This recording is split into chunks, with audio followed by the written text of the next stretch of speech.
জয় রাম, জয় গুরু, নমস্কার। গল্প কথায় রাম ঠাকুর চ্যানেলে সব বন্ধুদের স্বাগতম। বন্ধুরা, শ্রীমতী রেখা বর্ধন এক বৃদ্ধ লোক সম্পর্কে কথা বলছিলেন। শ্রীমতী রেখা বর্ধন এ প্রসঙ্গে একটি ঘটনার অবতারণা করেন এবং তার ছেলে শ্রী চন্দন বর্ধন মহাশয় অপর একটি ঘটনার অবতারণা করেন। আমি দুটি পর্বে এই দুটি ঘটনা বলবো। এখন প্রথম পর্বের ঘটনাটি বলছি, আপনারা একটু মন দিয়ে শুনবেন। এরপরে দ্বিতীয় ঘটনা আমি অন্য পর্বে বলবো। প্রথম ঘটনাটি হলো, শ্রীমতী রেখাবর্ধন বলেন, এই কাহিনীটি শ্রী শ্রী ঠাকুরের রাস উৎসবকে কেন্দ্র করে ঘটেছিল।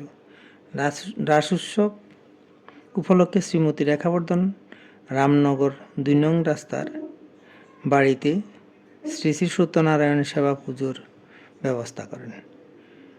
সেই সত্যনারায়ণ পুজোতে স্বদেশ ঠাকুর পূজারী ছিলেন। প্রসঙ্গত উল্লেখযোগ্য, স্বদেশ ঠাকুর মহাশয়ের বর্ধমানে গিয়ে সত্যনারায়ণ পুজো করার জন্য তার নিকট আমন্ত্রণ এসেছিল। দৈবক্রমে শেষ পর্যন্ত রেখা দিদির বাড়িতে তিনি ঠাকুর পুজোতে বসেন। তিনি সকাল 10টায় পুজোতে বসলেন এবং পুজোতে বসে তিনি বললেন, আজ অন্নভোগ দিতে হবে না, শুকনো ভোগ আর ডাব দিয়ে পুজো হবে। তার কথা মতো সকল ব্যবস্থা থাকা সত্ত্বেও সেইভাবেই পুজোর সব ভোগ আয়োজন সব করা হলো। সে পুজো রাত 8টায় সমাপন হয়েছিল।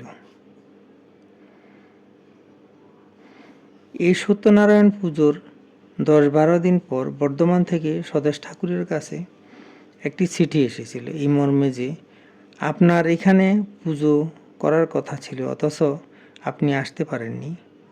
তাই আমাদের আনন্দ হলেও আপনি পুজো করলে যে আনন্দ হতো, সে আনন্দ পেলাম না। বর্ধমান বাড়িতে একজন বৃদ্ধ লোক এসেছিলেন এবং তিনি বললেন যে আগরতলাতে স্বদেশ ঠাকুর কোনো এক ভাগ্যবানের বাড়িতে পুজো করছেন, সেখানে খুব আনন্দ হয়েছে, এমনকি আনন্দের সাপ দুলছে।